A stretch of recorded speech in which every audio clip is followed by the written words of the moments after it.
ರಾಮನಗರ ಜಿಲ್ಲೆಯ ಎಲ್ಲ ಗೌರವಾನ್ವಿತ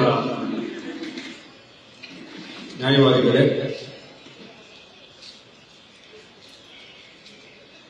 ಬಹಳ ಸಂದರ್ಭದಲ್ಲಿ ನ್ಯಾಯವಾದಿಗಳಿಗೆ ಮತ್ತು ಪೊಲೀಸ್ ಇಲಾಖೆ ಕೆಲಸ ಮಾಡುವಾಗ ಸಂಘರ್ಷಗಳು ಏರ್ಪಡ್ತವೆ.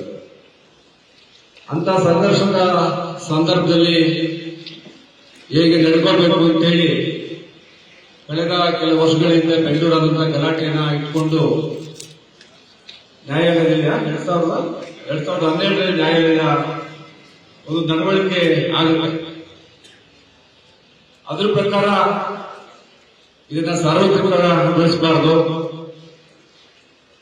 ಪೊಲೀಸ್ ಇಲಾಖೆ ಮತ್ತು ನ್ಯಾಯವಾದಿಗಳು ಈ ಸಮಾಜವನ್ನ ಸರಿದಾರಿಗೆ ತರಲಿಕ್ಕೆ ಕೆಲಸ ಮಾಡ್ತಾರೆ. ಆ ನಿಟ್ಟಿನಲ್ಲಿ ಅದು ಒಂದು ಕಾನೂನಿನ ಚೌಕಟ್ಟಿನಲ್ಲಿ ಬಗೆಹರಿಬೇಕಂತೇಳಿ ನ್ಯಾಯಾಧೀಶರು ತೀರ್ಪಿನಲ್ಲಿ ಉಲ್ಲೇಖ ಮಾಡ್ತಾರೆ. ಅದನ್ನ ನಮ್ಮ ಬಾರ್ ಕೌನ್ಸಿಲ್ ನನ್ನ ಸ್ನೇಹಿತರು ವಿಶಾಲಗೌಡರು ಸುದೀರ್ಘವಾಗಿ ನಾನು ಗೊತ್ತು ಹೇಳ್ಕೊಂಡು ಬಂದೆ. ಇವತ್ತು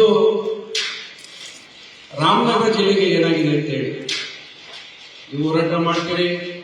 ನಿಮ್ಮ ಹೋರಾಟಕ್ಕೆ ಮಂತ್ರಿನೋ, ಉಸ್ತುವಾರಿ ಸಚಿವರು, ಇಲ್ಲಿಯ ಎಂಪಿನೋ, MLAನೋ ಯಾಕೆ ಮಧ್ಯಪ್ರವೇಶ ಮಾಡಲಿಲ್ಲ ಅನ್ನೋದೇ ಯಕ್ಷ ಪ್ರಶ್ನೆ. ನಾನು ನಿನ್ನೆ ಬೆಳಿಗ್ಗೆ ಟಿವಿ ನೋಡ್ತಾ ಇದ್ದೆ. ಕುಮಾರಸ್ವಾಮಿ ಅವ್ರದ್ದು, ಶಿವಕುಮಾರ್ ಅವ್ರನ್ನ ವರ್ಷ ಹಾಕಿದ್ರು. ಇವರೇನ್ ಮಾತಾಡ್ತಾರೆ, ಅವರೇನು ನೋಟು ಕೊಡ್ತಾರೆ ಅಂತೇಳಿ.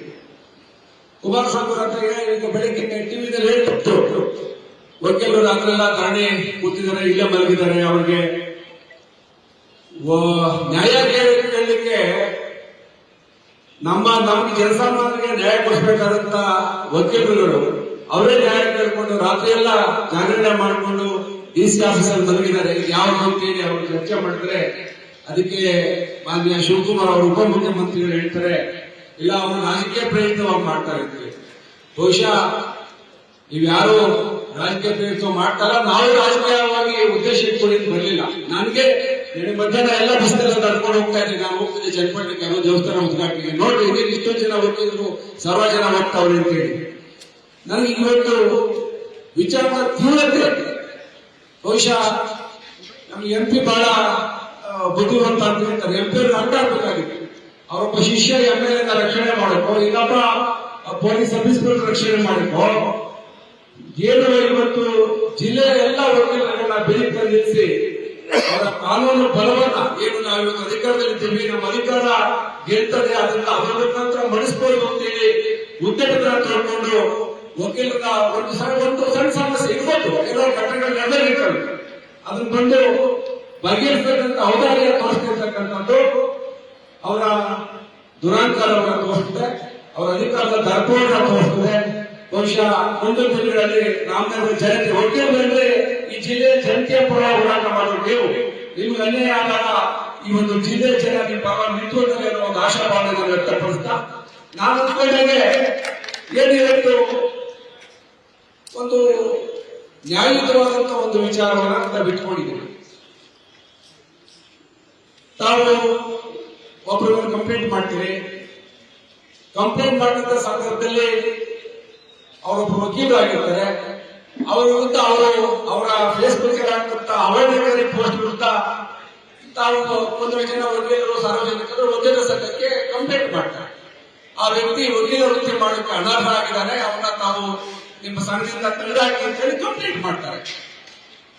ಆದ್ರೆ ಕಂಪ್ಲೇಂಟ್ ಆದ್ಮೇಲೆ ವಕೀಲ ಸಂಘದವರು ಅದರ ತೀರ್ಮಾನ ಮಾಡಿರುವುದಿಲ್ಲ. ಇನ್ನೊಂದು ಪುನಃ ಕೌಂಟಾಗಿ ಏನು ನಿಷೇಧಿತ SDPI ಗೂಂಡಗಳು ಅಂತೇಳಿ ಅವರ CCTV ಫುಟೇಜಲ್ಲಿ ಅವ್ರ ಎಲ್ಲ ಗೊತ್ತಾಗ್ತದೆ.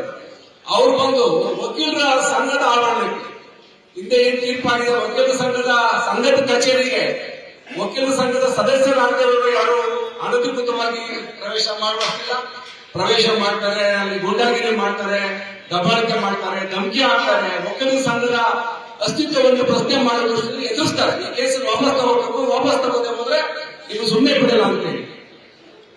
ಈ ಎಲ್ಲ ವಿಚಾರವನ್ನ ಪೊಲೀಸರು ಗಮನಿಸ್ತಾರೆ, ಪೊಲೀಸರು ಗೊತ್ತಾಗುತ್ತೆ. ವಕೀಲರ ಸಂಘಕ್ಕೆ ಅನಧಿಕೃತವಾಗಿ ಪ್ರವೇಶ ಮಾಡೋದು ತಪ್ಪು ಅಂತ ಅವ್ರಿಗೂ ಅರಿವಾಗ್ತದೆ. ಆದ್ರೆ ಮುಂದೆ ನಡೆದಿದೆ ಇಲ್ಲಿ ರಾಜಕಾರಣ. ಮುಂದೆ ನಡೆದಿದ್ದೇನು, ಆ ಒಂದು ಸಬ್ ಇನ್ಸ್ಪೆಕ್ಟರ್ನ ರಕ್ಷಣೆ ಮಾಡತಕ್ಕಂತ ಉಸ್ತುವಾರಿನ ಈ ಸ್ಥಳೀಯ ಶಾಸಕರು ತಗೋತಾರೆ.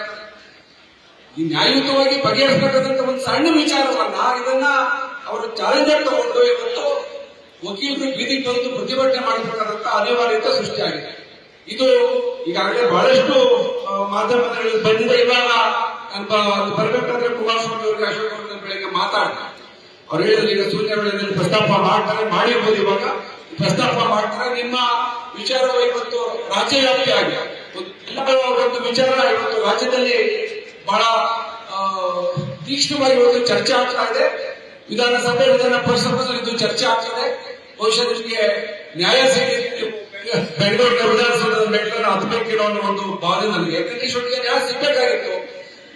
ಇವತ್ತು ಬೆಳಿಗ್ಗೆ ಉಪಮುಖ್ಯಮಂತ್ರಿಯವರ ಉತ್ತರಿತವಾದ ಮಾತುಗಳು ಕೇಳಿದಾಗ ನನಗಂತೂ ಬಹುಶಃ ಇವರು ನ್ಯಾಯ ಕೊಡಲಾರರು. ಇವರು ಯಾರೋ ಒಂದು ವರ್ಗವನ್ನ ಒಬ್ಬನ ರಕ್ಷಣೆ ಮಾಡುವ ಉದ್ದೇಶದಿಂದ ಜನಸಾಮಾನ್ಯರನ್ನ ಬೀದಿ ಕುಟ್ಟಿ ಇವತ್ತು ಪ್ರತಿಭಟನೆ ಮಾಡಿಸ್ತಾ ಇದ್ದಾರೆ. ವಕೀಲರನ್ನ ಬೀದಿ ಕುಟ್ಟಿ ಒಂದು ಪ್ರತಿಭಟನೆ ಮಾಡಿಸ್ತಾ ಇದ್ದಾರೆ. ಹಾಗಾಗಿ ನಾವು ಕೂಡ ನಾಳಿದ್ದು ಏನು ಇದನ್ನ ಅವಕಾಶ ಸಿಕ್ಕಿದಾಗ ಇವಾಗ ಅಶೋಕ್ ಅವರು ಹೇಳಿಲ್ಲ, ಇವತ್ತು ಇದನ್ನು ಚರ್ಚೆ ಮಾಡ್ತೀವಿ, ಇದಕ್ಕೆ ಒಂದು ಉತ್ತರನ ನಾವು ಸದನದಲ್ಲಿ ಬಯಸ್ತೀವಿ ಅಂತ ಹೇಳಿ ಬಹುಶಃ ಇವತ್ತು ನಾಳೆ ಪರಿಹಾರ ಸಿಗ್ಬೋದು ಅಂತ ಅನ್ಕೊಳ್ತೀನಿ.